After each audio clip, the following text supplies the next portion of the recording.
crack-a-lackin' Uncle Hood. Welcome back, baby.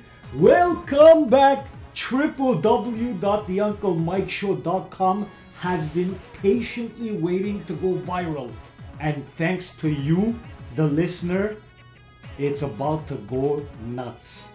I want to say thank you very much for the wait. Why? Because it's been literally a year, 2 months, 1 week, and 1 day that we have done our last The Uncle Mike Show live from studio. But that does not mean that we have not been keeping ourselves busy. Hominidmen Toronto embraced us with open arms. Every Wednesday, we've been taking care of the intramurals from the beginning till the end. And we will continue to do so next Wednesday, where the playoffs of the futsal will begin. Now, what are we doing in the 6? I still don't know. It was a new adventure.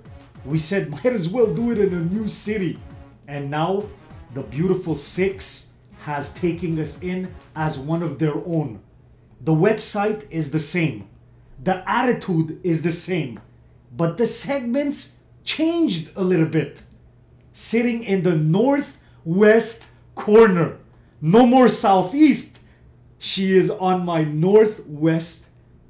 The beautiful and lovely Jessica Sanchez. How you doing, sweetheart? Uncle Mike. It's about time we get back in front of the big screen, don't you think? Wow, it's been a minute.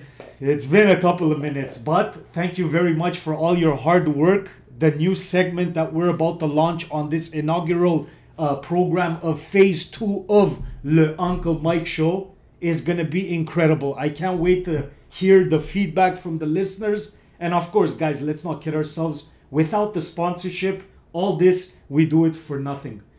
I want to say a big shout out to www.oneorder.ca for being our main sponsor for the last couple of years. And of course, our new partner, www.tostreamlive.com. That's what we use. If you have an event and you want to put your stuff online, you want to do Facebook Live but at a higher end, www.tostreamlive.com. The Coast to Coast has been making noise even though we haven't been in front of the screen. We still get about a half a dozen a week, and for that, we are truly blessed. For those at home that don't know what a Coast to Coast is, let Jessica put it up on the screen so you can see.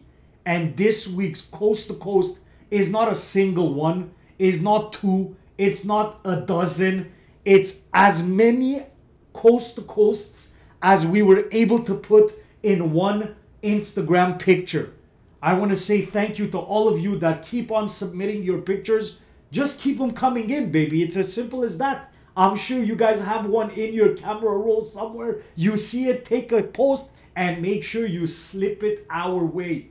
2017 social media is a big part of what we do. At Official Tums on Instagram and Twitter, and of course, Facebook.com/The Uncle Mike Show. Speaking of Facebook, I believe this program is also on Facebook Live. Is that correct, Jessica? Yes, it is, Uncle Mike. Wow, man, this is getting more and more interesting. I want to say thank you for all you Facebook followers that have joined the festivities. And let's not forget the YouTube channel, which is our headquarters. That's where we put our archives. And if you take a couple of minutes and go press that button that says subscribe, you will get an instant notification anytime we pop up with a new video. Now, we keep talking about this new segment. What's this new segment? For 4 years, what we did is sit down in the studio, bring in great guests, and go back and forth for about an hour. And then what we realized is, it's a little too long. Nobody has the attention span of 1 hour. So we said, why don't we do something different? And what can you do to be a little bit modern, to be a little bit mainstream? We got ourselves a beautiful Equinox Chevrolet truck. We put GoPros all over the inside of the cab, and we started to pick up our guests via mobile. So what we do now is bring in the video that we taped during the week, and hopefully you will enjoy the first episode of the phase 2 of Le Uncle Mike Show. Mike on wheels. Call it what you want. Let's do this. I'm on my way to pick up our first guest. Imagine asking questions, driving, signaling, changing lanes. This is gonna be interesting, baby. Let's do this.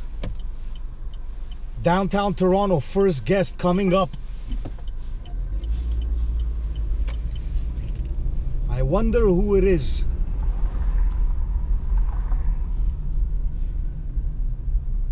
From coast to coast.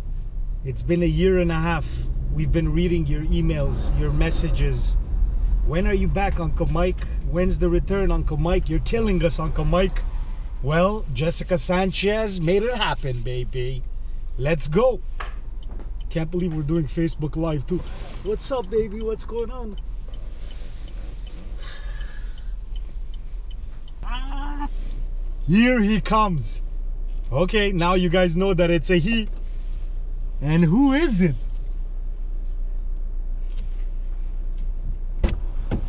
What's happening? There we go, baby. Oh shit. The cat is out of the... Yes, sir. Live. Right there, 1, Oh, 2. shit, look at What's this. going on, bro? What's going on? It's man? about fucking time, baby. Welcome How's everything? to Toronto. Yeah, man. Tell me about it.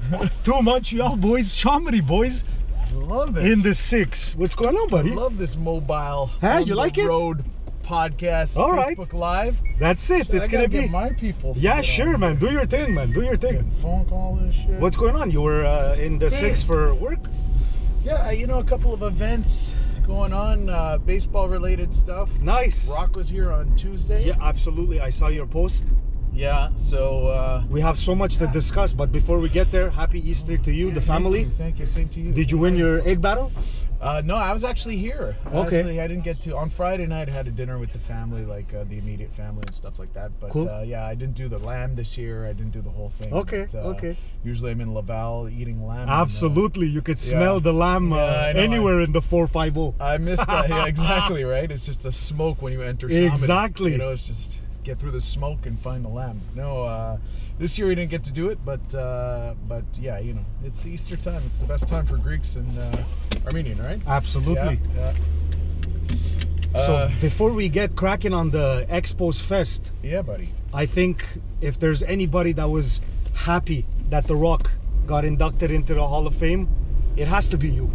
Tell me what kind of feelings was going through your mind when you heard The Rock has finally made it into the HOF. You know what? Like, it looked bleak there for a while, you know? Like, it looked like he was dropping at one point, and then the year before he ended up with, what was it, 71 or something like that, 70%. And, Yeah. you know, for those who don't know, you got to get 75% to get in, and nobody who had gotten that much had ever missed the next year out. So everybody was pretty confident that he was going to make it. But of course, you know, yeah, I talked to Rock like a few weeks before, and we were trying to organize something for the announcement, and he was like, but bro, what if I don't make it? I was like, you got this, man. And like, he ended up with something really impressive, like 86%. And He gave a lot of props to guys like you and social media Yeah. for making a lot of noise. Do Yeah. you think that had a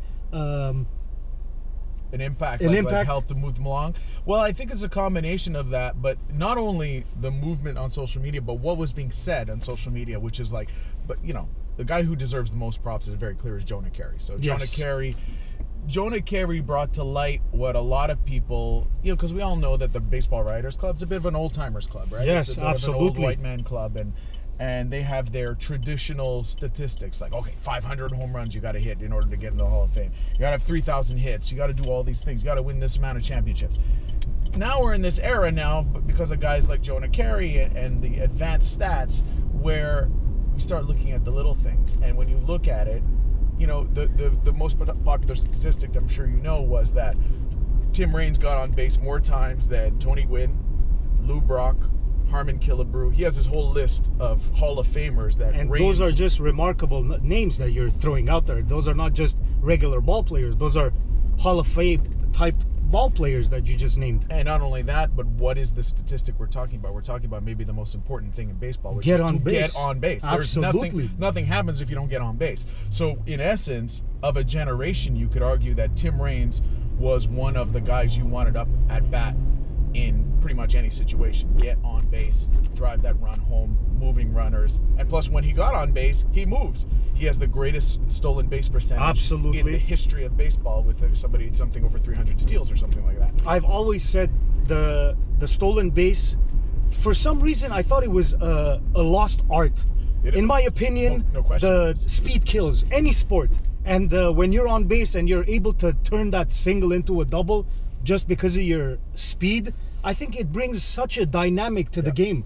And in my opinion, if Ricky Henderson didn't play in the same era as Tim Raines did, Tim Raines would be the best leadoff in his era. Is that far-fetched? No, not at all. And you can even go further than that. You can also make the argument that Tim Raines was a better base stealer because Ricky Henderson got caught a lot. He got caught many.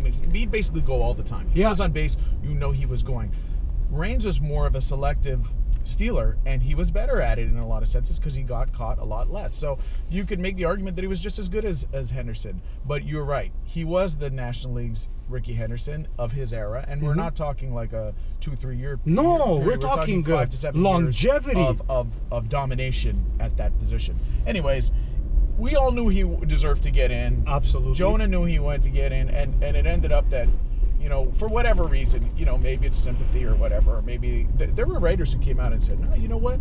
Jonah Carey changed my mind. You people who drop these war stats and all these advanced stats about Tim Raines, you changed my mind. Some writers said that, and there's something to be said about that. Expos Nation, I think the coming up of the Expos and bringing them back into the spotlight and sort of getting the baseball world on our side to say, you know what? Montreal is a great sports town. Look, they got Carter in the Hall of Fame. They got Dawson in the Hall of Fame. Now they got Raines. Vlad's going in next year. Oh, you think he's going to be in? Of course he's going in next year. Baby. Yeah. He's going in next year. No player with 70% over has there you go. Arrest that Leafs fan. There's a cop. He's cornered a Leaf fan. That's what we got to do. Here we go. Yeah, he doesn't look happy either. It's a nice jersey too. That was a nice jersey for a homeless looking guy. No player has ever gotten 71% and then not made it the next year. Not ever. I'm talking the next year. So a very, very good chance Vlad goes in next year. Will he wear an Expos cap? We don't know, but we'll see. Not a lot of us have the opportunity to sit down on a one-on-one with the likes of Tim Raines. Yeah. Tell us off the field, what type of individual is Tim Raines? That's the other thing about, you talk about his talent as a player and all that stuff, but the guy is such a nice guy.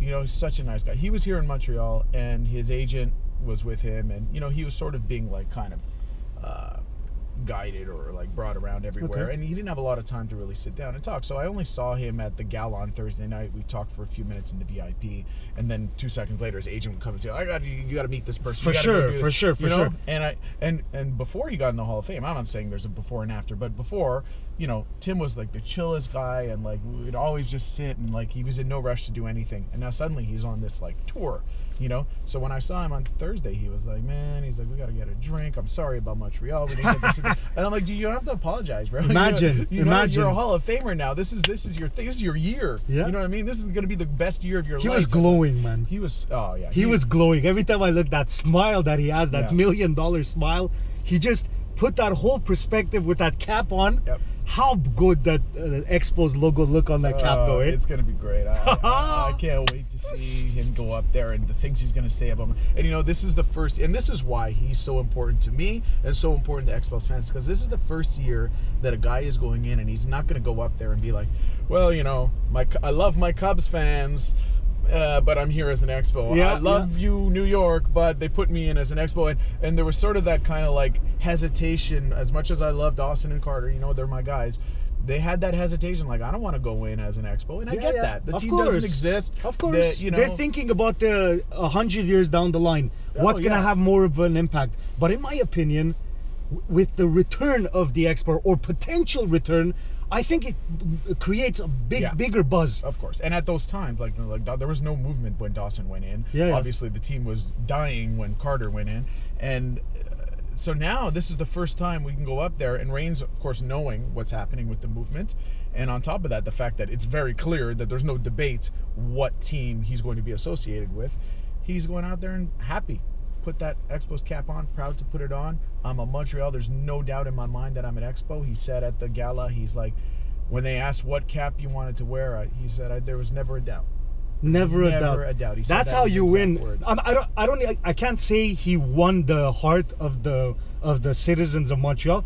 I think he already was our, just like the kid, we used to praise him. I think The Rock had a very sentimental attachment with Montreal Expos fans from coast to coast.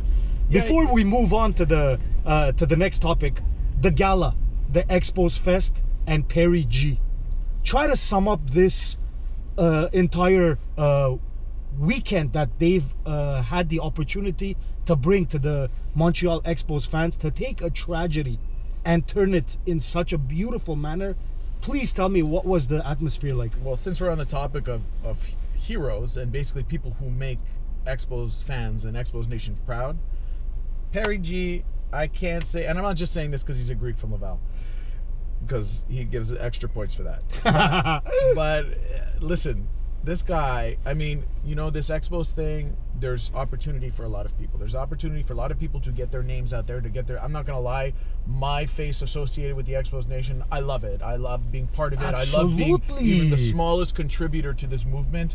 At the end of the day, if the Expos come back and said, hey man, you helped this much, I'd be like, my life is complete, And there's a lot of people out there not only wanting to get their face out there, but they also want to make money off this thing. And I've never made a cent from doing this Expos Nation stuff. I'm starting to say, you know what, I can do a couple of gigs here and there and get a little for all the work I've done. But at the beginning, it was all love. I do the galas, I perform for free, and just I do to all get those the things. ball rolling. You know what I mean? Because it was about the love of the whole thing. And then there are other people out there who want to make money, and they didn't even want to put money into charity and all that stuff. I'm not going to say names, obviously. Yeah, but for sure. Perry, Complete opposite. Complete opposite. And he's doing right now what all of this is about, which is he's taking your passion, like the passion that all of us have, and he's putting it to the kind of use that I mean, obviously it's a tragedy that most of us can't even imagine. Of course, man. How could you learn? No kidding, man. But man, has he turned this into an amazing thing.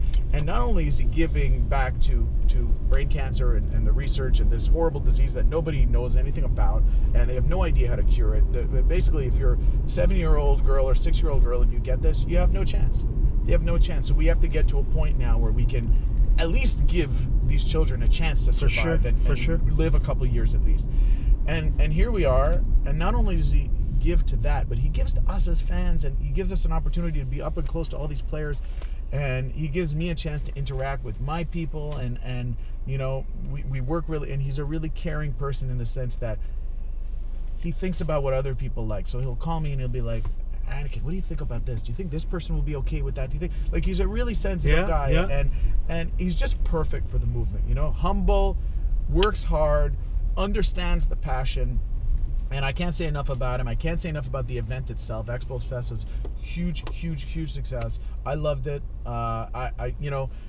It's hard to do these things every year because there's only a certain amount of players. Yep. I would say do it anyway. I tell him do it anyway. For sure. Bring Dawson back again next year. No one's gonna, as much as you could. Who cares, man? If you didn't see him last year, you're gonna see him this year. Exactly. You know what I mean? And it's great for the it's Expos Fest. Think about that. Think if you're a person who comes to town. You're from New York. You're coming to see, or let's say you came from Pittsburgh. Not that anybody came from Pittsburgh. Let's say you're that one guy who came from Pittsburgh. And be like, man, the Expos have been gone for a long time. I bet baseball's dead in this series in the city. And then suddenly you see this thing, Expos Fest. What's Expos Fest? And you go there and you see the layout and all the players in this festival. He didn't hold anything back, man. No. That's my thing that I was surprised. I was like, there, bro. wow, I know, bro. I saw the pictures, and you know what? Social media helps so much. It does. Just in case, because I was unfortunately in Toronto, couldn't make the gala. But seeing all the posts and seeing the action in the city, surrounded by baseball, and then when you hear in the same sentence that Montreal doesn't deserve a team, It's absurd. it just gets you a little bit frustrated. And that's what I'm saying. If you're that guy who comes out of town and be like, oh, there's no this is a hockey town, and then suddenly you see things like Expos Fest, you see 52,000 people in the Big O, you know, you see me performing at Hurley's after party, you know, you see all these like events, and you're like, wow, they really care about their baseball. It's not dead. It's not even remotely dead. In fact, it's arguably more alive than it's been maybe since, you know, the early 80s when it was crazy. It's like we've done something so special beyond what I thought, you know. I always thought we would slowly inch into the minds of Major League Baseball, and they'd be like, yeah, maybe Montreal deserves a team, and if we expand, they'll be on the list. Yeah, but we're top of the list. Like, absolutely. It's not even a question who's going to get the team. Isn't team. Montreal the only city that's lost a MLB team without getting it back? Yes. Isn't there a stat like that? That is the stat. I think it's a bit of a shady stat because there's Brooklyn. So, okay, yeah. Brooklyn, a lot of people say, well, the Mets are kind of Brooklyn getting their team back. Which Understandable. I guess you could sort of. It's Queens, but whatever. New York got a team back when they lost it. But yes, that is true. No other team, like from Seattle, Kansas City, Philly, you know, they didn't get their second team back. But, you know, you can go down the list of teams, and yeah, all the teams get their teams back. Washington. Have you ever watched Carpool Karaoke? I have, yeah. You know that guy, James Corden? Yeah. That guy is funny. Yeah, he's funny. Like that segment that he has. I'm going to play you a song that I play minimum twice a day. Okay. If you know it, sing along.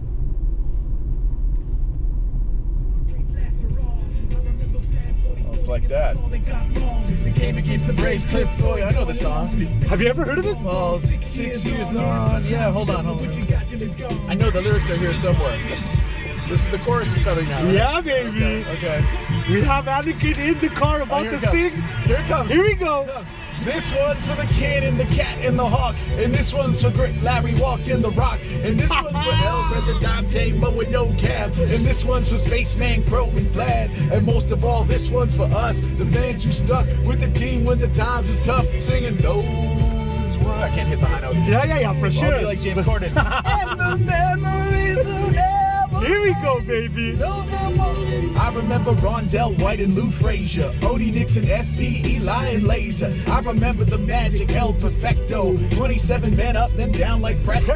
I remember sun coming down on the field, no roof. I remember doing a jig on the dugout with youths. I remember just how close we came. 81 in the This is money right here. I'll never forget that last night at the O. Had both arms wrapped around my dad and my bro. Just like that pic we took years ago.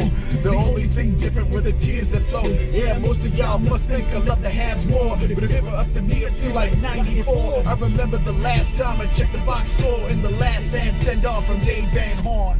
Here you go, bro. That's sick. I can't believe they all came back to me, all those lyrics. Right? Yeah. No, that was sick, bro. I've performed this song so many times. As much as we love the Expos, you have a deep connection with Bleu, Blanc, Rouge. Le Canadien. Les Canadiens de Montréal had a devastating loss, and the reason I'll say devastating, that's a strong word, because I think in New York it's gonna be a little bit tough. So you're saying for Game 6, yeah? Yeah, I think they should have won that game. That late post with in the dying seconds. Clever, yeah. Here's the thing I'll say about that, and I agree with you that it sucks to drop that game, because. Yeah, you're right. We have to go back to New York now. I think we should be okay at the Bell. Here's the thing that I hated about it, because they played a good game. Not a great game. It was probably their... They can't score, bro. They can't score, but we knew that, right? But the problem is they can't score. So when you make gaffes like that, defensive gaffes absolutely. like Markov made, yes, and Ben made, not being able to clear the puck, or Pacioretty wasn't able to get out of the zone, but before that, Ben tried to get it behind the net, hit the side of the net. New York recovered it. They started cycling it. When you make defensive gaffes like that, this team is not going to win, because, like you say, they can't score. So Carey Price could win you a series, but he needs some help. Well, yeah, you can't win 0-0. Both times there's guys alone just stuffing the puck. Absolutely, this was absolutely not Carey's fault, in my opinion. Rick I've said Nash it. Blown coverage. Exactly. It's like, you can't leave Rick Nash all alone. Do you think this team has what it takes? I know you just mentioned it a couple of minutes ago that they don't have what it takes to win right now. What's missing in this team to take that next step? Well, I mean, yeah, scoring and just being able to use the body when trying to score. You know, like I think there's a lot of talent on this team, but in the playoffs, you know, the defense pushes you to the side and they challenge you to use your body to try to come in on the net. They have nobody who does that. The biggest guy on the team, basically Pacioretty, is not willing to use his body. It's like you can't win a playoff series like that unless you have the best goalie in the world, you have one of the best defensemen in the world, and the rest of your defensive group is going to be solid and not make mistakes. I actually think going into the playoffs, I was like, yeah, you know, they don't have a great chance. But what I think is that it's sort of like 93 in the sense where a lot of the other teams that look so powerful, they don't look as good anymore. Well, that's what I'm saying. You know One of my friends said it looks like a upset city. If the Leafs in fact, the Leafs, for our sake, the Leafs have to eliminate the Capitals, because if the Capitals come back and win the series, it's like they're going to wake up and then they're going to be the Capitals again. Yep. The Penguins, you know, defensively they don't look so great. So Canadians can't score, but if they can keep the Penguins to 2 goals, you never know, things can happen. So it's like it's sort of wide open. So would I be shocked if the Canadians went all the way to the final? I actually wouldn't be shocked. Mm-hmm. But they can't make mistakes like they did last night. They just can't. You cannot leave Carey Price hanging out to dry. Because they can't score. And if they can't score, guys like Markov have to be as solid as they can be, and they can't be kicking the puck into the low slot. you just can't do that. So, listen, I'm not. I said, you know, Elias, my buddy Elias Tufexis, he was like, I'm so nervous about this game. I'm so nervous. I'm like, you know what, bro? Worst comes to worst, we go back home and we're tied. So it's not that big that's of a going to deal. be the. And I was more upset than I thought I would be, and I think it's because of the way that they lost. Those mistakes, those mental mistakes. It's so frustrating to lose a game like that by 1 goal. And like you said, Weber hits the post, and you're like this close to going back with a 3-1 lead, and you're just like, it's frustrating. If the guys had just had that extra, something about the defense core, they seemed unfocused. They seemed like they weren't as smooth as they were in the first 3 games. I noticed the way that they were distributing the puck so smooth in the first couple of games, and here last night it was the complete opposite, and it was a little discouraging. But if it's a matter of just getting their focus back, then they're good. They're good. But if there's something else wrong, then I would be worried. But you know, like I said, I'm not worried right now. What was your stance on the whole PK debacle? I didn't like the trade. I think it was going to hurt us long term. I think right now it's hard to hate the trade because you see that Weber is basically playing like the best defenseman. He's a stud, bro. He's a stud outside of maybe Carlson. But the guy's a stud. The guy's amazing. He's built for this time of year. I know it's a cliche, but it's true. I mean, there is some players that this is when they step up. You know, like the whole pressure doesn't faze them. For them, it's just 60 minutes of hockey. It doesn't matter if it's game 7, game 2 of the season. Yeah. You know what I mean? So this guy's such a veteran and such a smart player about himself. Remember, in the second half of the year, you're looking at Weber and you're like, oh, he's starting to get tired already. This is the first year of how many years we have him? 8 more years? And he's already getting tired. Like, oh my God, can you imagine in 2024 what this guy's going to look like? But really, he was pacing himself. It's clear now because the guy's come back and he's playing as good as he did in the first month. So the guy's smart. He's strong. It seems like he's got a lot of hockey left in him.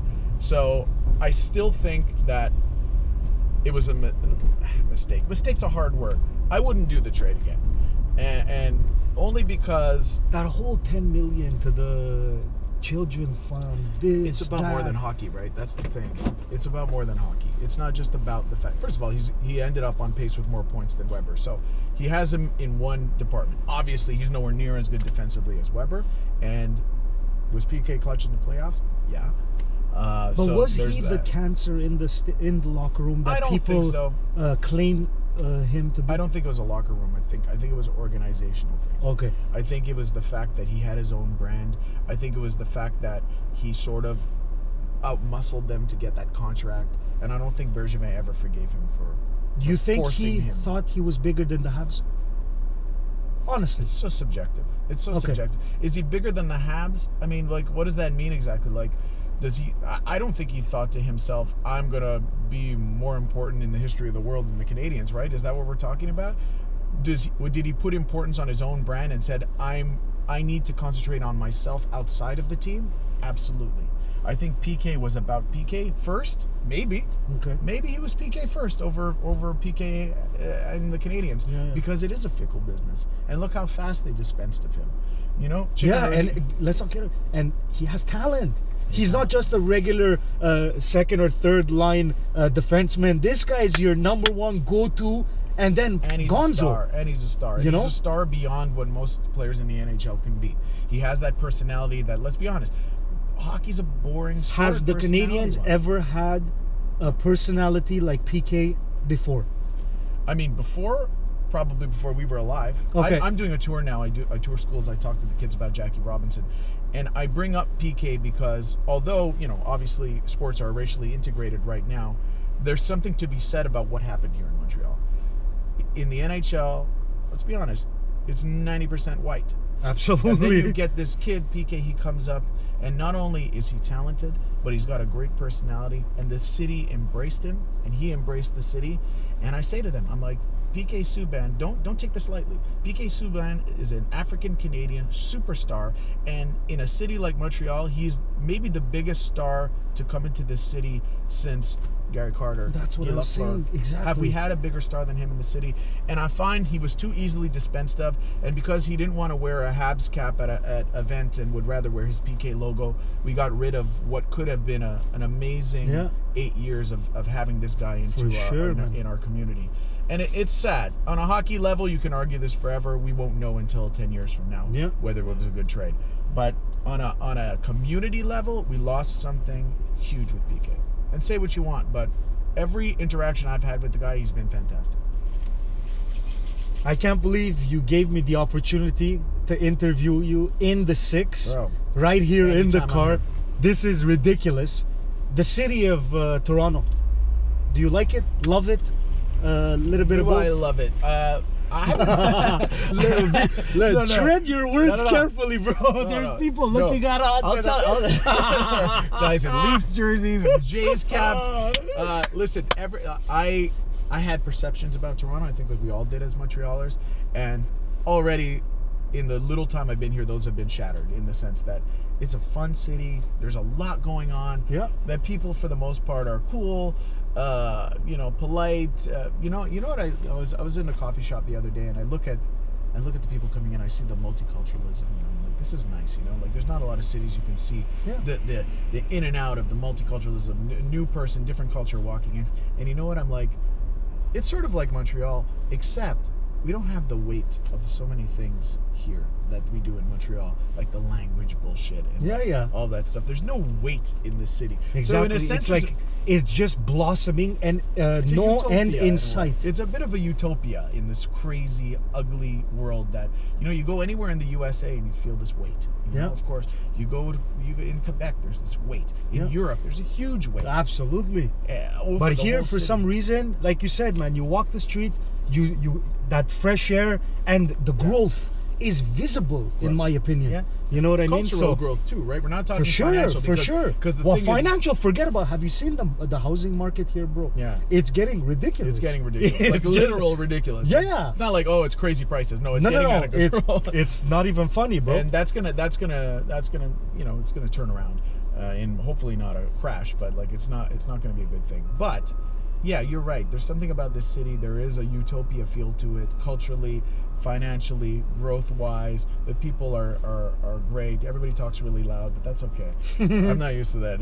People, in Montreal, we all keep to ourselves. Very private city here. Everything is out in the open. Look, I'm in Toronto. Everything is like that. There's little things I got to get used to, but listen, man, I love Montreal. Everybody knows this. I'm not moving to Toronto, by the way. Let's make this clear. I don't want like La Presse. I have a Dre Baruchel story talking about me like a traitor. Our own Anakin Slade jump ship to the 6. Let's make that clear. I'm not moving to Toronto. I'm spending more time here lately because there's stuff going on. For sure, I can't really talk much Plus, about let's not kid ourselves.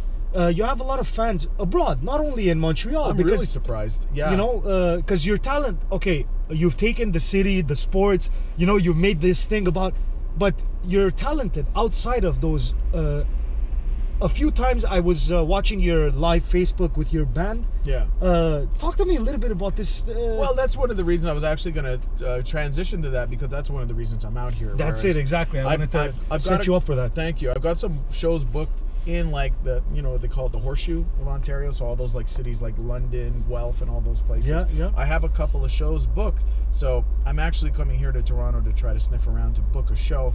And it's going to be in September. So I'm going to really sort of capitalize on the coming of the hockey season and really tap into the Canadiens fans that are here in Ontario. And there's a shitload of them, bro. There's so many Canadiens fans. In fact, most of the people who contact me on Facebook and say they love my songs and stuff like that are out here. They're Anglophones, obviously, here in Ontario. And some of them are expats, some of them are from Montreal, but others are just people who grew up Habs fans here in Ontario. And I've always tapped into the Quebec market, and I think it's time to do a little mini horseshoe tour. Let's do it, baby. And that's it. So I'm trying to find a venue here in Toronto, and I'm trying to get the right people. And I intend to fill up a venue full of Habs fans in late September, and getting ready for the season, and doing that all across Lower Ontario. Social media is powerful. For those that don't know your Twitter handle or your Instagram, at Anakin Slade, ANNAKIN SLAYD. Check the logo. Instagram's the same thing, at Anakin Slade. I do Facebook Lives a lot, like you're saying, with the band. So it's fun, like, to see what I do. And that's it, man. Like, I'm easy to find. Spotify, you can find the songs, iTunes, all that stuff. You know how it is, bro. You are a star, my man. Thank you very much. Coming to the Hall of Fame? I'm of course. On camera right here. Of course. Yeah, of course you are. Of course, we're gonna go to the Hall of Fame. Cooperstown, baby. That's it. It's gonna be the celebration. Thank you very much for everything, brother. Decade, bro. I can't wait, man. This is what we've been waiting for. Exactly. That's it. This is what we've been waiting for. I say it all the time. This is the moment Expos Nation gets to shine. Our guy is going in. Our movement is at an all-time high, momentum-wise, and we gotta just jump all over. Strike the iron when it's hot, baby. That's what's up. Thank you very much. Bro. Say hello to the brother for me. Yeah, I absolutely will. We got to get him in the car. For sure. That's what we're going to do. That's what we're going to do. Now that we have the first one to break the ice, and who better to start it off with Anakin Slade? Mike on wheel. Yeah, baby. Episode 1 in the books. Anakin Slade off the Chisane, baby. Did you guys see that karaoke he just pulled in the car? That was the highlight of the episode. Shout out to Anakin Slade for being our first guest on the brand new segment, Mike on Wheels. I want to give a shout out to the Northwest Corner, Jessica. That production work you did after we filmed, just superb. Now there is this new segment. It's gonna be a little fun. We're gonna have fun with it. I think it's called 3 Minutes with Leah and Bubba, starting Uncle Mike from the Uncle Mike Show and the star of Leah's Beauty Shop, the one and only Leah Marunian. Hi, Bubby. Hi. How are you? Good. How come you're not asleep yet? Because we're doing a podcast, aren't we? Yeah. Did you enjoy the first podcast? Yeah. Are you liking this? Yeah. When we drive around, we pick up the guests and we ask them questions and stuff? Yeah. Are you going to be a guest on my show? Are you going to sit next to me and we're going to talk about whatever you want to talk about? Yeah. All right. I want to ask you a quick question. On Monday, we went to Ottawa. Mm-hmm. Why did we go to Ottawa? For the Armenian genocide. The Armenian genocide. And what t-shirt were you wearing? I was wearing the Armenian Coast to Coast. And what does it say over here? 1915 Never Again. Yes. So what we're going to do, because this is the return of the Uncle Mike Show, we have a t-shirt right here. Yes. That Leah is going to be putting on her shoulder right here. And we also have a onesie. And look what it says on the back on the little butt. Turkey failed, baby. Now, what do they have to do to be able to win these two prizes? Very simple. They have to like this video. They have to share this video or even comment on this video. How easy is that? And where do you comment? On top or on the bottom? Bottom. On the bottom. So Leah is Comment down below. Yeah, comment down below. And if they want to follow you on Instagram, what's your Instagram handle?